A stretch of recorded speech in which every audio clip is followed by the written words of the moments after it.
Imagine this, carrying for years a stone that was never yours, walking with it pressed against your chest, apologizing for every silence, for every burst of someone else's anger, for every wound another person caused and never had the courage to look at. Uncomfortable, isn't it? Then there comes a point when you no longer know whether you apologize because you actually did something wrong, or because you learned that your peace depended on calming someone who never admitted what they did to you. How much power do you hand someone when you accept a guilt that was never yours? It is very important to understand that there is a kind of apology that does not come from humility but from fear. Fear of losing the bond, of creating distance, of being seen as difficult, proud, or unable to let go. And that is where the most subtle deception begins, because while you think you are being noble, the other person rests comfortably on your conscience, as if your apology also cleanses their responsibility. Truly, do you think that is right? In this video, you will walk through 7 important lessons to stop apologizing to someone who never had the honesty to admit the harm they caused. And we will do it through the lens of Stoicism, that ancient wisdom that for more than 2,000 years taught men and women how to reclaim inner command when others tried to rule their peace. Stay until the end, because the best part, the final lesson, completely changes the question you may have been asking yourself for years. Before we begin, if you want to change your reality and work through these ideas more calmly, the Stoic Library of Self-Respect is now available, with my 5 books on how to apply Stoicism to your relationships, your boundaries, and your decisions. Go to thestoicgarden.com or check the link in the description. Now let's begin. By this point in life, you have probably noticed that some people do not apologize because they failed. They apologize because they learned to survive by lowering their head. They learned that a quick apology could prevent a long argument, that a humble phrase could break the ice of a cold stare, that accepting someone else's blame was less painful than enduring days of distance, contempt, or punishing silence. Be very careful, because when that repeats for years, the soul begins to confuse peace with surrender, love with guilt, and connection with emotional obedience. That is why this first point matters so much. Understand why your apology became a learned reflex for putting out conflict. At first, maybe it seemed harmless and small. You said, "I'm sorry," so the conversation would not escalate, so the atmosphere could return to normal, so that person would stop looking at you as if you were the problem. You did it once, then again after that. And over time, that word stopped coming from your conscience and began coming from your fear. You no longer examined whether you had truly caused harm. You simply sensed tension and reacted, like someone who hears thunder and shrinks back before knowing whether the storm is coming toward them. That is how a dangerous habit is formed, automatic guilt. The human mind seeks relief, and if in your story you learned that apologizing brought a little calm, your emotional system stored that formula as a quick exit. The problem is that not every form of relief is freedom. Sometimes it is only an elegant way of remaining trapped. Because every time you apologized without having done wrong, your inner world received a silent message. For this not to break, I have to carry it. And of course, after years of practicing that, how could you not feel responsible even when you were the one being hurt? How could you not doubt your own perception if every conflict ended with your voice asking for forgiveness and the other person walking away untouched? Epictetus, that freed slave who turned philosophy into a discipline of inner freedom, taught that it is not events themselves that disturb people, but the judgments they form about those events. And that idea strikes at the very center of this problem. The event was tension, an argument, an unfair attitude, a lack of respect. But the judgment you learned to form was different. I must have done something wrong. I probably overreacted. It's better if I give in. It's better if I apologize.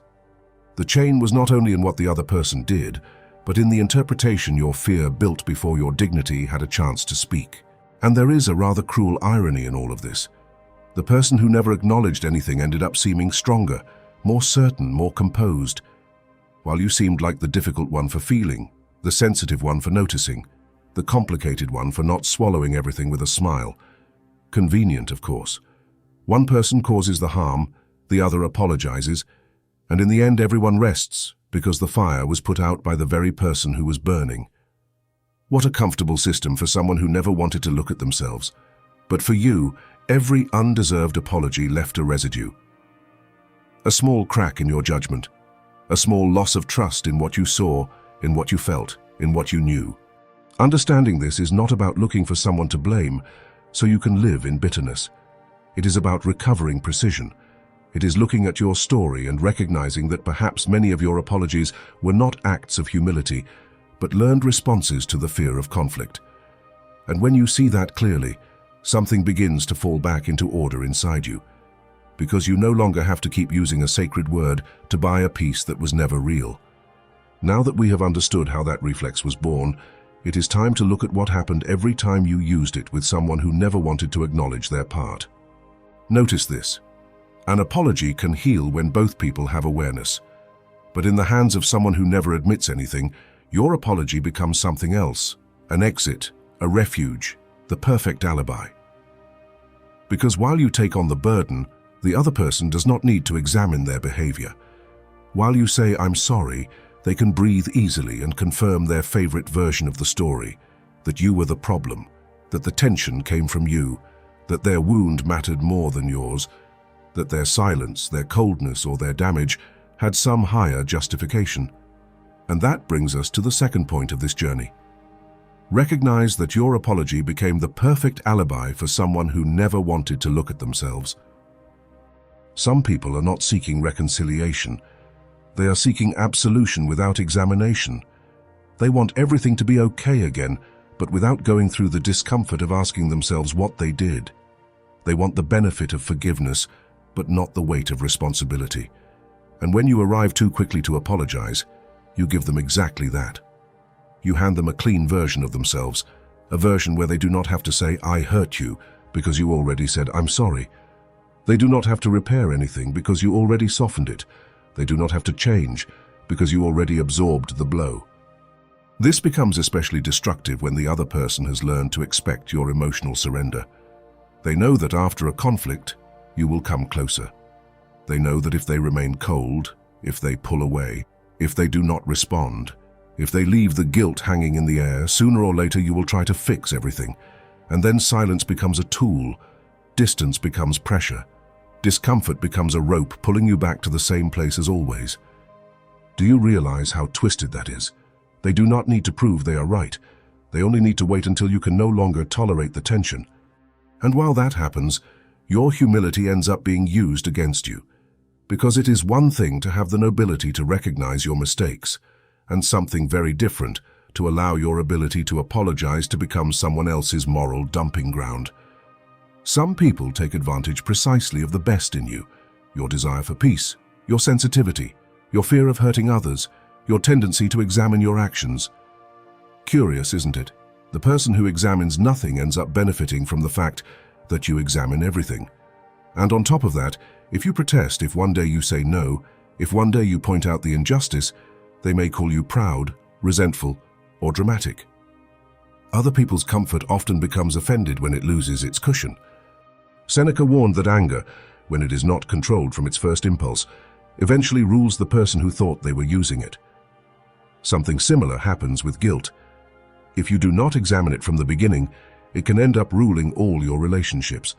Unexamined guilt makes you apologize where you should ask for respect. It makes you explain where you should observe. It makes you move closer where you should take distance. And most serious of all, it allows the other person to remain exactly the same, because your apologies spare them the hardest work, looking at themselves without excuses. Do not confuse peace with restoring someone else's comfort. Sometimes what you called fixing things was only giving that person control of the scene again. Everything went back to normal, yes, but to a normal where you became smaller and the other person more unaccountable. And that kind of normal does not heal. It only repeats, because if someone never has to acknowledge what they did, they also have no reason to change the way they treat you. Forgiveness, when offered without truth, does not free. It covers up. And when it covers up for too long, it ends up teaching the other person that they can hurt you and still walk away clean. Recognizing this can hurt, but it also breaks a chain, because maybe for the first time you understand that not all of your apologies were bridges. Some were permissions, silent permissions for someone to keep avoiding responsibility, for your conscience to work for two, for your kindness to hold up a lie that was already wearing you down inside. Once you see this, the next step is to look at the price you paid for carrying, for years, a guilt that should never have stayed with you. Think about this. Carrying someone else's guilt for one day is exhausting. Carrying it for years begins to deform the way you see yourself. At first, it only seemed like a way to avoid problems, a way to preserve the relationship, an exit so everything would not fall apart. But when that burden becomes part of your identity, you are no longer apologizing for specific situations. You are living as if your very presence needs to be justified. We have reached the third point of this journey. Accept the inner damage caused by carrying a guilt that was never yours for years. The first damage appears in your judgment. You begin to distrust what you saw, what you felt, what you understood. Someone hurts you, but you review your tone. Someone disrespects you, but you analyze whether you should have spoken more softly. Someone avoids responsibility, but you wonder whether maybe you were too demanding. And little by little, reality stops being something you observe clearly and becomes a courtroom where you always end up sitting in the defendant's chair. How efficient that mechanism is for someone who never wanted to be held accountable. You conduct the investigation, you present the evidence, you pass the sentence against yourself, and the other person, perfectly calm, simply waits for the favorable verdict. Then comes a deeper damage, the confusion between humility and self-erasure. True humility allows you to recognize your mistakes without destroying yourself. Self-erasure, on the other hand, teaches you to shrink so someone else does not feel uncomfortable. Some people have spent so many years saying, "I'm sorry," that they no longer know how to take part in a conversation without feeling like they are being a burden. They over-explain. They ask permission to feel. They justify even their pain. How many times have you tried to prove that you did not want to hurt someone who never stopped to consider whether they were hurting you? How many times did you turn your good intentions into a permanent defense before someone who was not even willing to examine their own? And then guilt begins to occupy the space where dignity used to live. It does not arrive all at once. It settles in like moisture inside a wall. One day, you notice that you no longer react the same way. You no longer set boundaries with the same firmness. You no longer trust your discomfort. You no longer say, "This hurt me," without immediately adding an apology to soften it. You become an expert at not making uncomfortable the person who makes you uncomfortable. An expert at managing the emotional climate of people who never managed yours. A marvel when seen from the comfort of the other side. You maintain the peace, you carry the tension, you correct the atmosphere. You break a little so no one has to look at themselves too closely. The saddest part is that this borrowed guilt also affects your memory. You begin to remember conflicts in a distorted way. You do not remember only what they did to you. You remember how you tried to fix it, how you apologized, how you tried to calm everything down. And that repeated sequence ends up creating a false version of you. Someone problematic, someone who was always wrong, someone who always had to repair things. But maybe that was not who you were. Maybe you were a person trying to emotionally survive inside a dynamic where responsibility always fell to the same side. Maybe you confused exhaustion with guilt. Maybe you confused fear with conscience. Maybe you confused love with the obligation to absorb everything. Accepting this damage does not mean staying trapped in it. It means no longer denying it, because what you do not acknowledge continues to rule you from beneath the surface. If for years you accepted a guilt that was not yours, you need to look at the marks it left. The constant doubt, the fear of being misunderstood, the need to explain every decision, the feeling of being indebted to people who never paid what they owed. And when you look at all of that honestly, something begins to separate inside you. Your real mistakes become yours again, yes, but what does not belong to you begins to fall from your hands. And when that burden begins to fall, a stronger understanding appears. You no longer have to chase justice where your withdrawal can be enough. There comes a moment when continuing to demand answers looks far too much like staying tied to the same chain. You keep talking, keep explaining, keep hoping the other person will finally understand, finally admit it, finally say that one sentence that seems capable of repairing years of erosion. But while you wait for that scene, your life remains suspended around a conscience you cannot control. And here we enter the fourth point of this video. Let time collect from that person what you no longer have to demand. This is hard to accept because harm demands an answer. When someone hurt you and never acknowledged it, a part of you wants life to sit them down at the same table, show them the full record, return every night of anguish, every doubt, every undeserved apology, every piece of peace you lost trying to be understood. It is human to feel that. The danger is turning that waiting into your main occupation, because some people will never admit anything as long as they can keep living inside a comfortable version of themselves. And if you depend on them waking up before you can rest, you have even handed them the key to your rest. Time has a strange way of working. It does not always strike quickly. It does not always make noise. It does not always arrange perfect scenes where the guilty fall to their knees and understand everything. That belongs more to movies than to life. But time does reveal patterns. The person who does not acknowledge the harm they cause usually repeats it. The person who does not listen eventually ends up surrounded by silences. The person who never apologizes leaves behind a trail of exhausted relationships, distant people, politely closed doors, and affections that one day simply stop being available. And then, without you having to raise your voice, reality begins to return to them the reflection of their own character. Marcus Aurelius, who ruled an empire and still devoted his most intimate notes to ruling himself, wrote a powerful idea.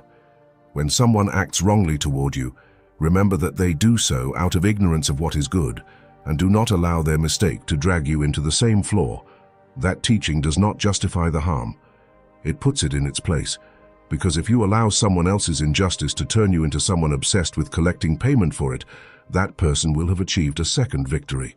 First, they damaged your peace. Then they managed to make your life revolve around their debt. How generous it would be to keep giving them that much space after all. Letting time collect does not mean wishing ruin on anyone. It does not mean sitting around waiting for another person's misfortune with a bitter smile. That also chains you. It means something more sober, stepping out of the role of judge, prosecutor, and executioner. It means no longer spending your energy trying to make someone understand what their level of awareness still cannot hold. Some people do not learn because you explain it to them. They learn when their way of acting begins to leave them alone, when their excuses no longer buy closeness, when their version of events no longer convinces anyone, when they discover that some people are not lost through one great conflict, but through accumulated exhaustion. And here a necessary question appears along the way. How much more are you going to sacrifice to obtain an admission that may never come? Because while you keep demanding it, you keep looking backward. While you replay the harm, you keep living in the place where it happened. While you imagine the moment when that person finally breaks and acknowledges everything, you keep depending on their transformation to validate your truth. But your truth does not need their permission. What happened does not become real when the other person admits it. It was already real when it hurt you. It was already real when your body tensed before speaking. It was already real when you began apologizing, just so peace could return for a while. Your calm withdrawal can be stronger than any confrontation, not because it punishes, but because it restores order. Withdrawing means you stop participating in a dynamic where your conscience was working for two. It means you no longer show up to a trial where you always ended up guilty. It means allowing life to do what life knows how to do. Show consequences to someone who, for far too long, believed they could act without facing them. And once you understand that you do not need to personally collect every debt, a more intimate, more difficult, and more liberating task remains: to stop punishing yourself for having stayed there for so long. Before we continue, I want to congratulate you for making it this far. Staying attentive is also a form of discipline.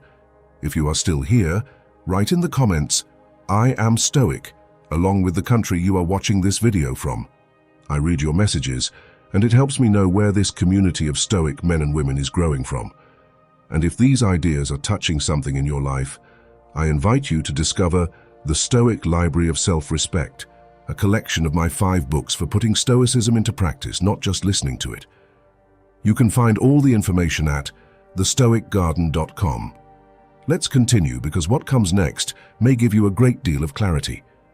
There is a wound almost no one looks at in the beginning, because all the attention goes to the person who caused the harm, to what they did, to what they never admitted, to the apology that never came.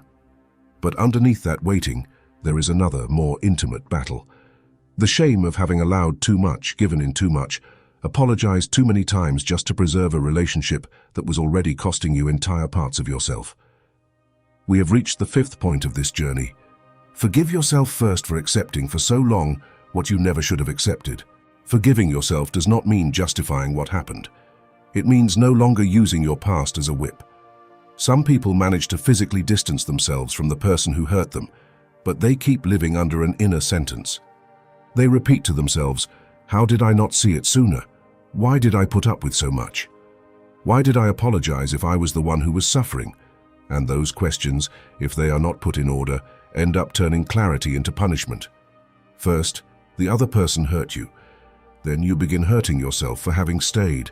An admirable efficiency of pain, of course. When the guilty person leaves, they leave a voice installed inside you to keep doing the work. But it is worth looking at this with more humanity.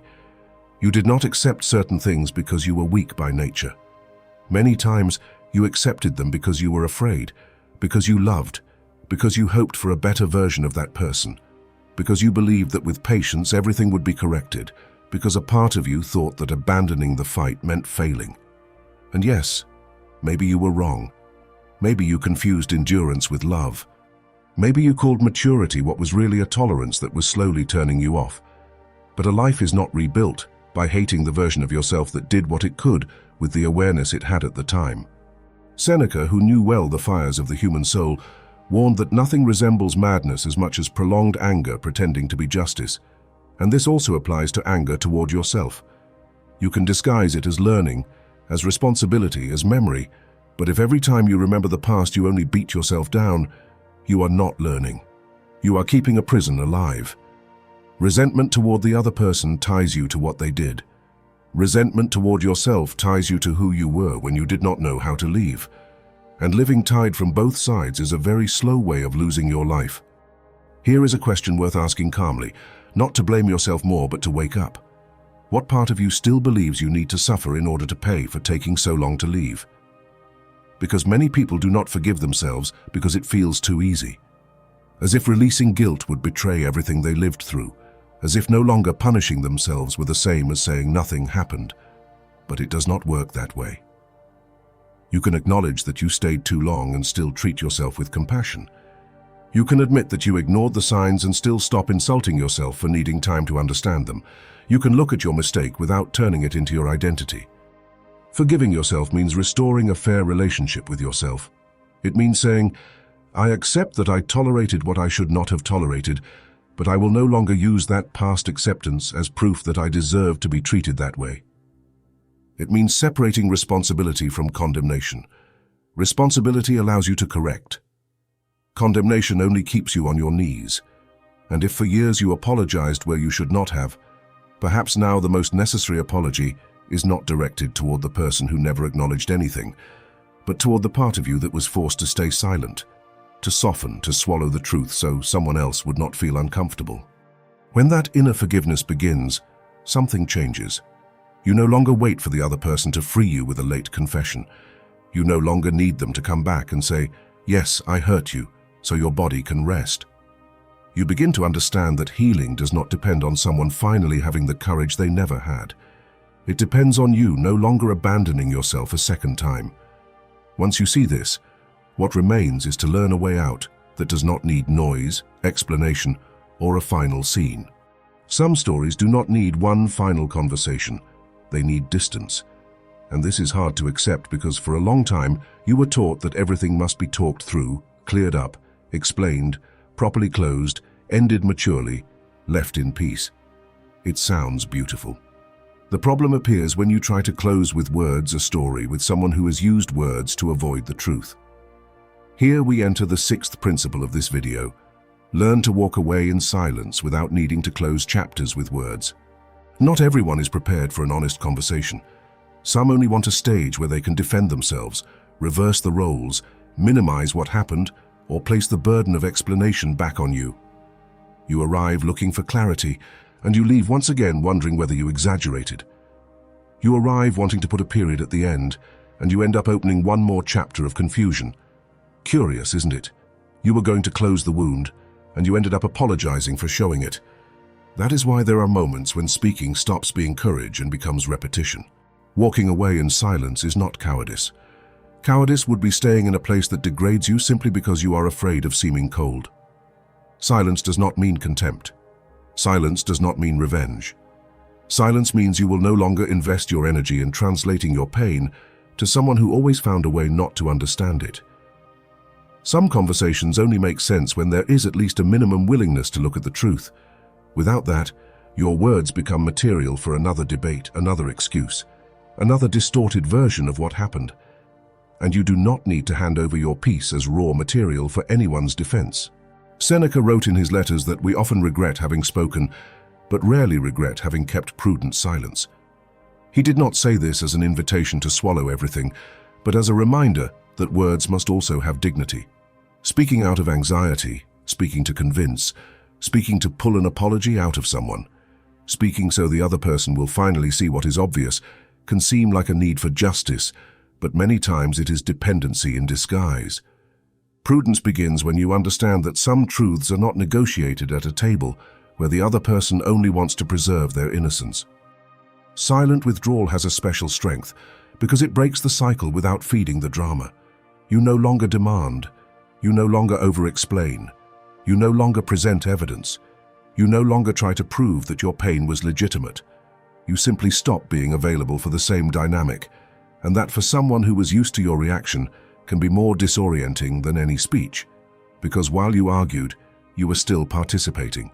While you apologized, you were still holding up the bridge. While you tried to find closure, you were still offering access. But when you withdraw calmly, without threat and without spectacle, the message changes completely. Of course, the temptation will appear to write one last sentence, send one last message, leave one final flawless explanation where everything is clear, elegant, and morally superior. The mind loves those fantasies.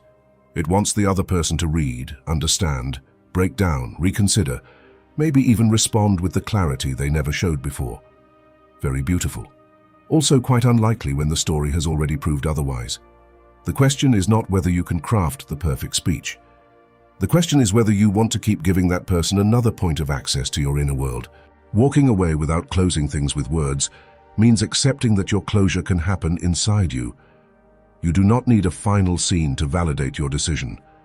You do not need the other person to sign the record of what happened. You do not need a solemn goodbye to begin living differently. Sometimes closure is no longer explaining, sometimes closure is no longer responding the same way. Sometimes closure is allowing silence to say what your words already said too many times without being received. And when you learn to leave like that, without theatrical resentment and without unnecessary apologies, you move closer to the final freedom, to stop expecting something from someone who may never be able to give you anything different. There is a kind of freedom that does not arrive when the other person admits what they did. It arrives before that, much earlier, in the silent moment when something inside you stops looking toward that door. You no longer wait for the message, the explanation, the call, the right words, the late remorse. You no longer organize your peace around someone else's conscience. And although it may sound simple to say, this is one of the highest steps in the entire journey, because here we enter the seventh truth of this video. Understand that your true freedom arrives when you no longer expect anything from the other person. For a long time, perhaps you confused justice with acknowledgement. You thought that if that person finally admitted what they did, then everything would make sense. That if they said, "Yes, I hurt you," your years of doubt would finally fall into place. That if they offered a sincere apology, your pain would stop feeling so absurd. But that expectation contains a trap. It keeps your freedom held hostage in the mouth of someone who never wanted to speak honestly. It is like handing the key to your cell to the very person who pretended not to see the bars. Very convenient, of course, for someone who wants to remain at the center of your waiting. You are not free when the other person understands. You are free when you stop needing them to understand in order to stand by your truth. That is the difference that changes everything.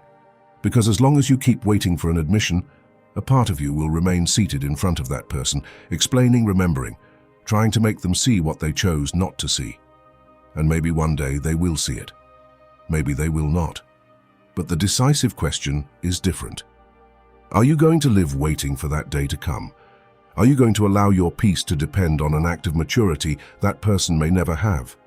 Epictetus taught that we should not demand that events happen the way we want, but learn to receive them as they happen, without useless resistance. He did not say this to justify passivity, but to cut off the suffering that comes from demanding that reality take a shape it does not have. Applied to this, the teaching is clear. Maybe that person will never acknowledge anything. Maybe they will keep telling the story in a way where you are the problem, and they are the victim of your reaction. Maybe they will grow old defending a comfortable version of themselves. And even so, you can keep moving forward without asking permission from their conscience. This does not mean the harm disappears. It means it stops governing you. Because there are pains that are not erased by someone else's apology, but by your own decision. The decision to stop mentally returning to the same place. The decision to stop justifying your exhaustion. The decision to stop responding from the wound of someone waiting to be validated. When you stop expecting something from the other person, you recover an energy you did not even realize you were still losing. Energy you used to spend imagining conversations, responses, scenarios, perfect explanations.